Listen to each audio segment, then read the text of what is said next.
Mee haalli hidhamtoonni miseensota adda bilisummaa Oromoo yeroo ammaa mana hidhaa keessa jiranii fi kan hayyu duree dhaabichaa obbo Daawud Ibsaa wanni haaraa inni jira maal keessa jiru? Miseensonni adda bilisummaa Oromoos ta'ee hoogganni adda bilisummaa Oromoo akkuma yeroo darbe irra deddeebinee ibsaa baanetti hayyu duree keenya irraa dabalatee hundinuu ukkaamsaa fi mana hidhaa mootummaa amma waan haaraan tokko hin jiru. Miseensonni keenyi deeggartoonni adda bilisummaa Oromoo as dhiyootti iyyuu guyyoota muraasa kana keessatti haaraatti dabalaniyyuu hidhamaa jiru. Mana hidhaa keessattis dararaan adda addaa akka jiru dhageenya. Wanti haaraan tokko hin jiru. Hidhaan sun guutuutti akka hammaatee jiruu fi daranuu ummaticha irratti ummatis akka hidhaatti jiruttidha arginaa jechuudha. Wanti haaraan hin jiru sun akkasumatti jiru. Mee mootummaan Itoophiyaa yeroo hidhamtoota siyaasaa garii gadhiisatti kan ABO kana gad hin dhiisne kun ergaa maaliiti ABO'dhaaf? Maaliif miseensonni keessan gad hin dhiifamin akka sababatti yookaan ammoo akka dhaabatti wanni beeytan jira obbo Gaashuu Lammeessaa sababa miseensonni keessan isaan kan jala hafaniif maaliif jabeessa miseensota keessan irratti seera isaa mootummaan Itoophiyaa? Kun akka dhaabaatti qofa miti akka uummata Oromoottis akka waliigalaatti kun addunyaan waan beekudha. Miseensota adda bilisummaa Oromoo fi hoogganoota adda bilisummaa Oromoo irraa miti. Bara sirna Haile Sillaasee irraa hanga dargiirraa hanga wayyaaneetti irraa immoo ka caaluyyuu haga har'aatti adda bilisummaa Oromoo irratti xiyyeeffamee kan hidhaan itti baay'atu, deeggartoota adda bilisummaa Oromoo saamichi kan itti baay'atu, miseensota adda bilisummaa Oromoo dararaan kan itti baay'atu, ammas immoo sabboontota Oromoo miseensa dhaabaayyuu kan hin ta'in kanneen immoo qabsoo Oromoo jaallataniyyuu maqaa Oromummaadhaan kan duullii fi hidhaa fi biyya ari'uun baay'atuu fi sababni isaa tokkichi mirga uummata Oromootu gaafatama.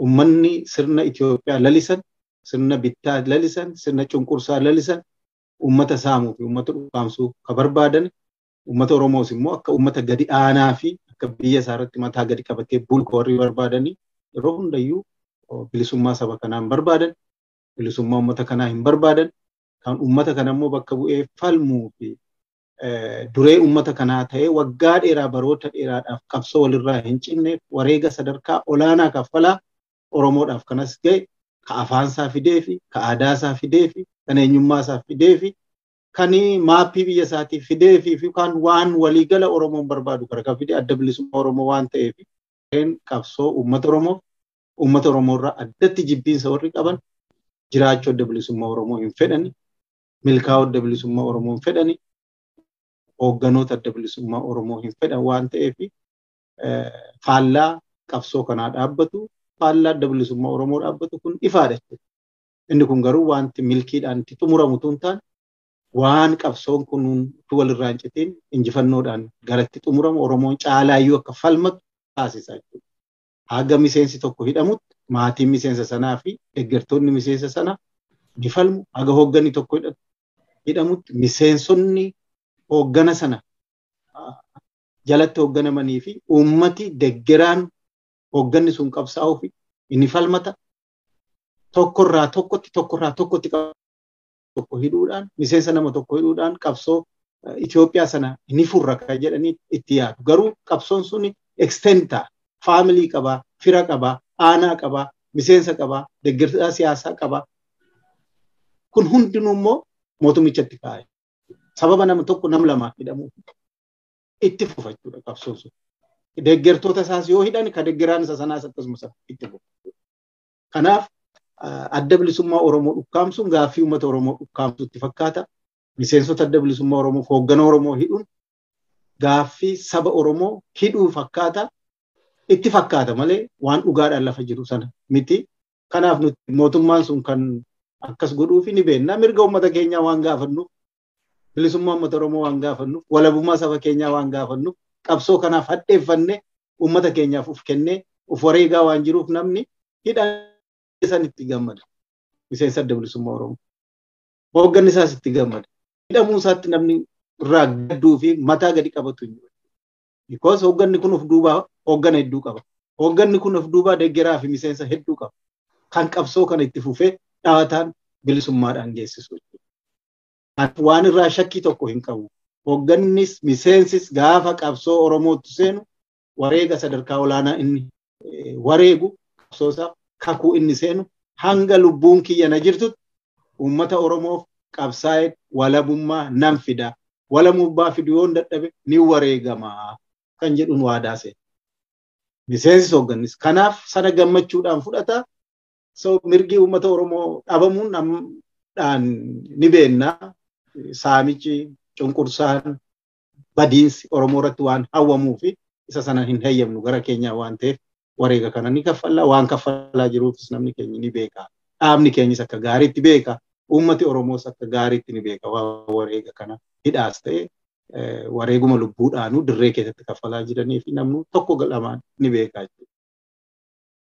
Addi bilisummaa Oromoo yeroo mootummaan Itoophiyaa marii biyyaalessaa hunda hammateen geggeessaa jirutti miseensonni isaaf hooggansi isaa olaanalleen akkuma amma isin kaastan mana hidhaa fi hidhaa dhaabbataa keessa jiru Bogaashuu Lammeessaa. Haala qabatamaa amma jiru keessatti osoo hidhamtoonni kun hin hiikamin maritti ni deemama yoo ta'e mariin kun hagam takka firii argamsiisa jettanii yaaddu akka dhaabatti? Mariin biyyoolessaa kun all inclusive national dialogue ka jedhe adda bilisummaa Oromootu eegale. Asmaraarraa Finfinneetuun dhaqiin duratti waan nuti dhiyeessine kana keessa tokko sabaaf lammootiin biyya sana keessatti nu galcha dhimmi Itoophiyaa jedhan. Dhaabotiin siyaasaa dhimma Itoophiyaa nu galcha jedhan. Himannaa qaban, mormii qaban, bifa fedhe yaadaniyyuu waltajjii tokkotti dhufanii marii waliigalaa barbaachisa. Furmaata waliigalaa fiduudha. Namnuu waan qabu ajandaasaa dhiyeeffachuu qaba. Karaa bilisaaf dimokiraasii ta'e cunqursaa hacuuccaa tokko malee wal mari'atee gara uummatichi barbaadutti destiniisaa filachuu qaba. Mariin biyyoolessaa kun immoo garamitti nu geessa? Yoo haqa ta'e hundinuu hiree isaa akkatti murteeffatutti nu geessa. Hiikkaan marii biyyoolessaa isa sana. Filmaati haqaa biyya keessatti haa ta'u isa jiru. Uummati mootummaa isa barbaachisu haa filatu. Uummati paartii isa barbaachisu haa filatu. Kanatu na baasa ka jedhu uummati mirga dimokiraasiidhaan haa kennatu isa jiru. Gara sanas si geessa. Mirga uummataa tiksu walabummaa fi bilisummaa uummatichaa tiksuu kan jedhutti geessa. Isa kan addi bilisummaa Oromoo dhiyeesse. Warri dhaaba kana mormanis farri qabsoo Oromoos OPDO'n bara sanaa PP'n gorsitoonni isaanii hundinuu marii biyyoolessaa kana hin fudhanne akka kolfaatti fudhataa turan jechuudha. Miidiyaatti ba'anii waan isinuu beektanii gaazexeessitooti waan baay'ee keessa dabalu. Marii biyyoolessaa sana kanuma isaanii godhatanii fudhatanii taa'anii akka haaraatti erga dhumaatiin meeqa ga'e erga badiinsi meeqa biyya sanarra ga'e akka sabaattis akka biyyaattis erga namni dhume biyyis dhumeeti marii biyyoolessaa fudhannaa nutu qopheessa kan jedhu dhufanii. Haa ta'u mariin biyyoolessaa haa ta'u marii biyyoolessaa kana paartotatti warri biyya sanarratti nu galchee dhufu gabbahanii marii biyyoolessaa kana wixineessaa wixinatu. Addi bilisummaa Oromoos immoo yoo keessatti iyyuu hirmaate mariin biyyoolessaa sun uummati keenyis hidhaattituu jiru biyyi keenyis hidhaattituu jiru marii biyyoolessaa gaggeessuu immoo hin dandeenye. Waan sadiitu jira.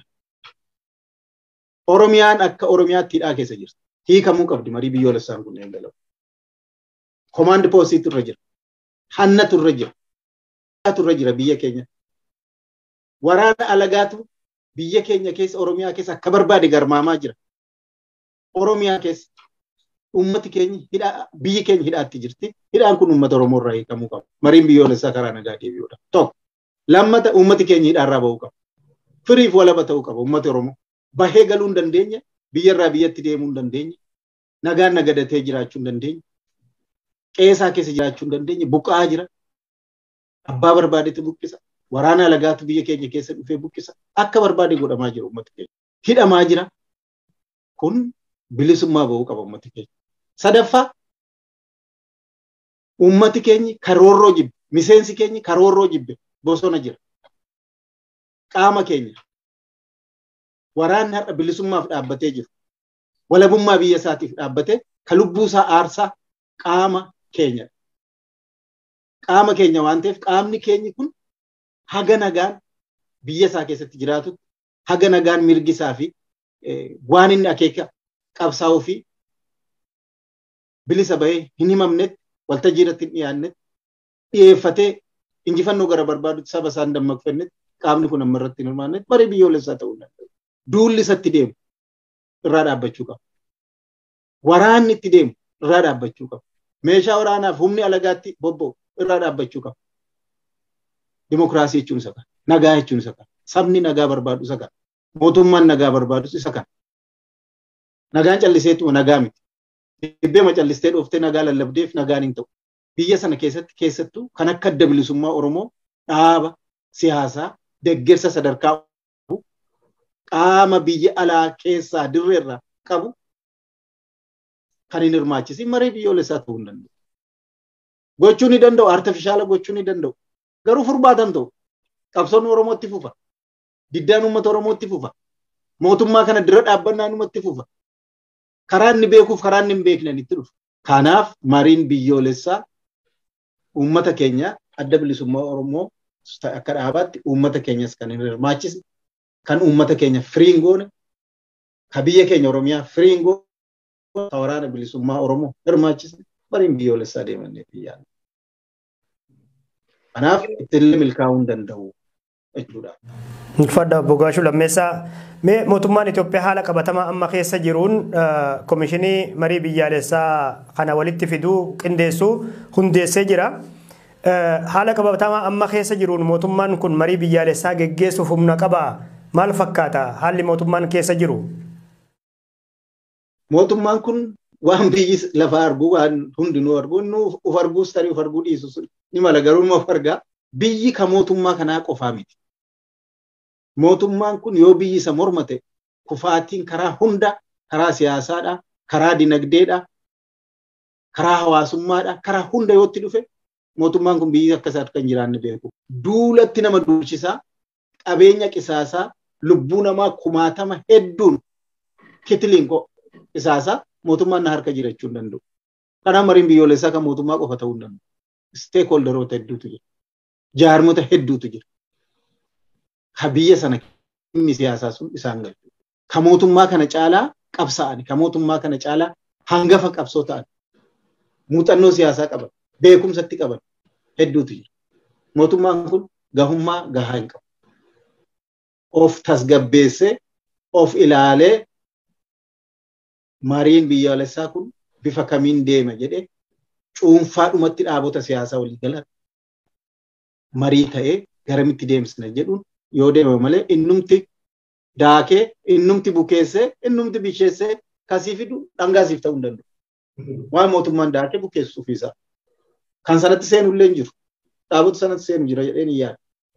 Paartotuma amaaraa waan isaan wajjin biyyicha bulchaa jiran yoo ta'e. Kanaaf inni sun furmaata illee ta'u qabsoo biyyaa sana guutuudhaaf jechuudhaaf. Kabiraa hawaasni addunyaa keessattuu gamtaan Afrikaa fi dhaabbanni mootummoota gamtoomaniis ta'ee Ameerikaan dhimma kanarratti akka dhaabatti waan isin dubbise qabu yeroo baay'ee kanuma TPLF fi mootummaa waliin dhiphatu isaaniiti kan mul'atu. Kabiraa maaliif yeroo baay'ee dhimmi siyaasaa Oromoo kun ajandaa jabaa ta'e hawaasa addunyaa biratti mul'anne jechuun akka furmaata argatuuf humnoonni siyaasaa Oromoo dubbifamanii marii biyyaalessaa kana keessaa akka qooda fudhataniif kallattiidhaan hin dubbifamanii maaliifi? Kallattiidhaanis ta'e alkallattiidhaan haalli dippiloomaasii hojiin adda bilisummaa Oromoo hojjetamaa jira. Yaadoti hedduu ni qabu. Kan asirratti isin ibsuu hin dandeenyeef isin ibsuudhaaf illee yeroo itti qusannu. Nuti akka dhaabota siyaasaa garii yookaan immoo akka PPdha waan haxxiffanne hundumaa bakka hundatti lallabaa faacha goonee ittiin sirbaa ooluu mootummaan naqubnee biyya akkasii wajjin kan hojjette isa jedhu sana keessatti guddoo involving godhu. Maaliif furmaata siyaasaa hin ta'u inni sun. Mootummaa tokko wajjin haasoftee har'a dhufnee asirratti waan haasofnuuf hin qabnu waan furmaata qabsoo nu ta'u. Furmaati sun gara dhugaa gara haasaa hawaasi argu biyyi argu qabatamaatti yeroo gaddeebi'utu dhufteetti waliin labsuu dandeessa. Hojii dippiloomaasii hojjetamu walitti furmaata biyya sanaa himnu bara dheeraadhaaf faranjii wajjinis mootummoota adda addaa wajjinis haasa'u. Furmaata ni dhiyeessina. Isaanis yaada qaban ni dhiyeessu. Yeroo waltajjiitti dhufee guyyaa tokko furmaata ittiin ta'u. Karaa adda addaa deebi'amee immoo aangilee adda addaa yaadama, hin turfama, waan biraatu dhufa. Kana kanatti akkasitti deema. Irra guddaan garuu hojii dippiloomaasii keessatti alagaa UN's haa ta'u, haa ta'ani, Afrikaa gamtoomee haa ta'u, warra kanatti Itoophiyaadhaaf furmaati siyaasaa kanadha jedhee addi bilisummaa Oromoo iskiraachii irraa jalqabarraa kan dhiyeessaa turetu har'a isaan argaa jiru. Dhugaa ta'uusaa ifatti argaa jiru. Mootummaanuu deebisee ka ABO'n dhiyeessaa turetu furmaatadha jedhee dhufiisaa yerootti dhiyeessaa jiru jira jechuudha. Including all inclusive national dialogue ka ABO'n wixe kan isaa godhatee fudhachuu. Kanaaf waan addi bilisummaa Oromoo jedhe bulee waan hafu miti. Inta biyya sana keessatti. Xooles bulee faranjiinis ta'e Afrikaan gamtoomee hundinuu yeroodhaaf bifa biraan haa callisan iyyuu malee garuu wanta adda bilisummaa Oromoo ta'e bara dheeraa dargii irraa jalqabnee hanga har'aatti argaa jirra. Furmaati inni kaa'u ni ta'a. Kanaaf wanti isaan ammatti qunnaman akkanadha jennee asirratti iddoo waan irraa dubbannu ammatti hin jiru jechuudha.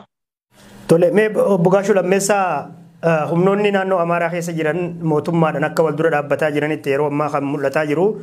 Gama biraatiin Oromiyaa keessa waraanni bilisummaa Oromoo mootummaa irratti humna isaa jabeeffatu lakkoofsi isaanii akka malee dabalaa jira. Kan TPLF gamanaan ammoo bifa haaraatiin lolatti seenuu isaanii himaa jiru. Gama kaaniin ammoo alkallattiin mootummaa waliin dubbataa jirraa jiru. Mee akka waliigalatti furmaanni bifa gabaaminaatiin jecha gabaabatiin yoo ibsine maali? Garamitti deemaa jirra ammoo yooniif ta'anii hin mari'atamu ta'e?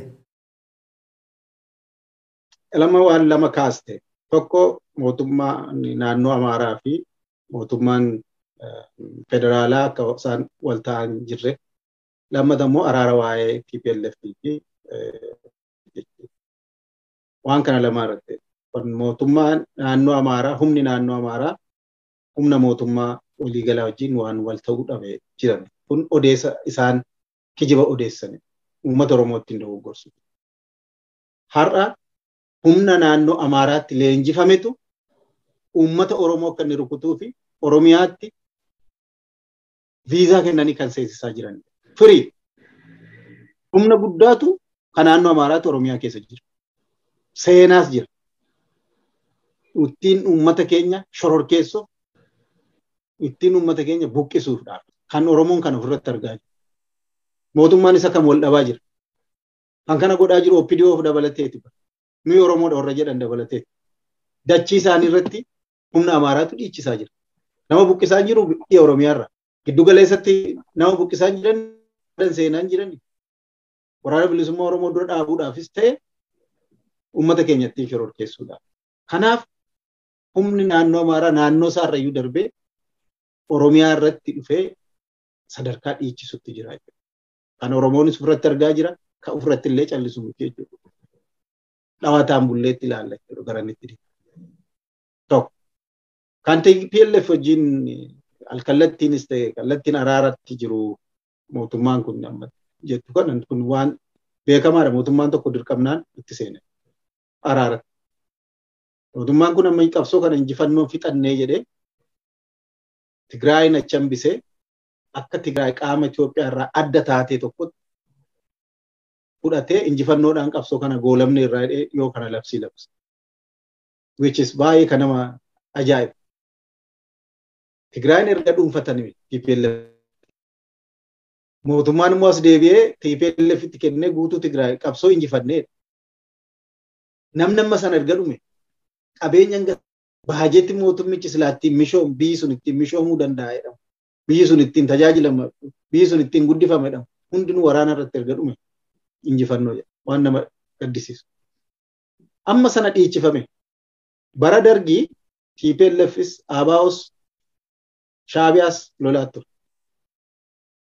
Gaafa lolu sanatti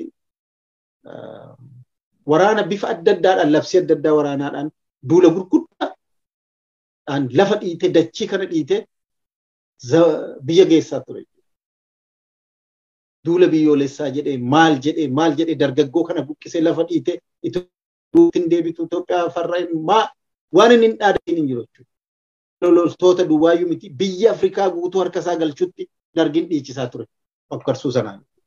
Akka addunyaan harka isaa jirtu meeshaa amma sana hidhate. Garuu dhumarratti gaafa isaaf gamu araara barbaannaa jedheeti araara jedhee jila isaa biyya lafaarratti deebisaa ture. Araaraan finna jedheeti hanga kufaatii isaatti deebisu. Mootummaan kun sarara sana fakkaata. Hanga kana dhiichise hanga kana wannoo jedhee isa baasuu yeroo dadhabu gara araaraatti deemuun beekamaadha. Karaa hundaan kufeera mootummaan kun. Siyaasaan, dinagdeen, hawaasummaan, fudhatamaan waa hundaan hin jiru. Kanaaf dirqii sarvaayivii gochuudhaaf araara jedhuuf yookaan waliin dubbanna jedhu sanatti deemuun isa dirqaa hanga kufaatii isaatti sanaan yaalii kadhumaa gochuun waanuma jirudha jechuudhaaf hin jedhu. Kanaaf furmaati waliigalayyuu silaas mootummaan kun gorsituu gaarii hin qabu. Gorsitoonni hundinuu akka fedhii isaaniitti mootummaa kanatti dhimma bahuu barbaadu. Ka Amaaraa jedhe, ka Oromoo jedhe, ka fedhayyuu jedhe gorsitoonni. Eertiraa jedhe fedhii isaaniitti mootummaa gorsu. Ijoolleen OPDO keessa jiran yookaan hangaarratti hangaa ta'an sun dhugaatti fakkaata. Dhugaan lafa jiru garuu qabsaa'ota bira jira. Haqi jiru garuu qabsaa'ota bira jira. Warra hidhamu bira jira. Warra ari'amu bira jira. Warra ajjeefamu bira jira. Haqi. Biyyaaf furmaata gochuu barbaadan warra qabsoofsu gorsa faallaa isaaniin dachiitti dabalu gorsuurra qabsaa'ota wajjin furmaati biyyaa maaliin maaliif qabsooftu maal dhabne kan jedhanii mari'achuutu biyyicha baasa.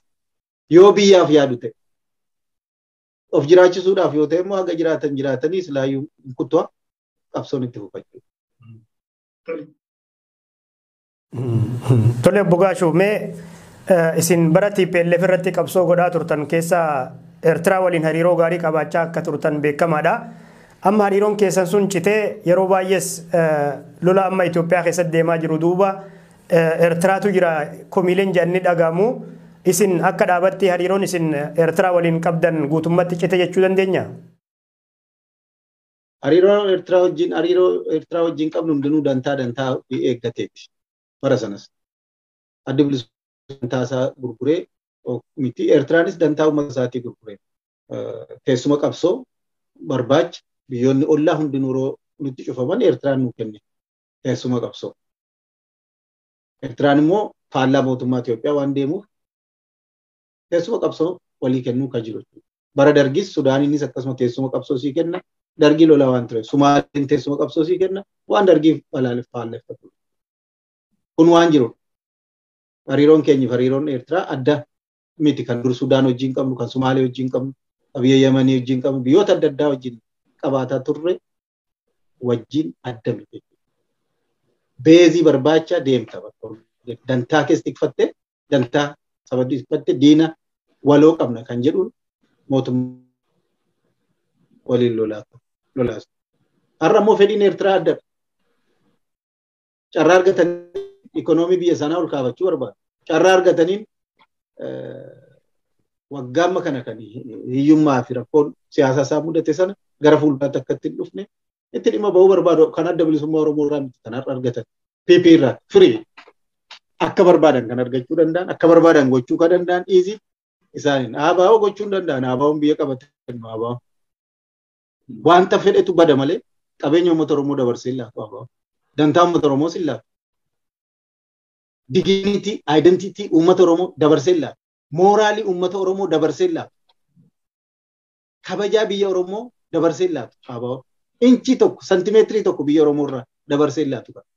Eenyuuf ABO? Har'a garuu akka barbaadde godhu. Akka barbaadde dantaa Oromoo dhiisi, lafa Oromoo dhiisi waan barbaade gurguraa jiru. Matakkan lafa Oromooti kennan. Walloo lafa Oromooti eessatti kennan. Dantaa isaanii. Afaan Oromoodhaa kutaa afaan Amaaraa kutaa 5 dur jalqaba warra kutaa tokko Amaarinyaan Oromiyaa keessatti baratama. Garuu afaan Oromoo Amaaraa keessatti hin baratamu. Afaan biyya saba guddaa Amaaraa keessatti hin baratamu. Afaan Amaaraa garuu kutaa tokko hin baratamu. Dantaa dabarsanii kenna. Odaan keenya mallattoon sina dimokiraasii keenya akka ta'e ka Oromoo ittiin boonu. Mallattoo sirna gadaa akka ta'e odaan mallattoo tokkummaa keenya akka ta'e ka UNESCO keessatti illee UN keessatti akka heriteejii keenyaatti galmeessine ta'uu jedhan. Kaleessa afaan Amaaraa amma tokko irraa baradhaa jedhan. Amma immoo teekisbuuk irraa haa ka'uu jedhan. Dantaa Oromoo dabarsanii kennuu moo kennuu miti? Pileetiin makiinaa irratti barreeffamu taargaan makiinaa Oromoo maal jettu kun haa ka'uu jedhan. Kun dantaa Oromoo dabarsanii kennuu moo kennuu miti?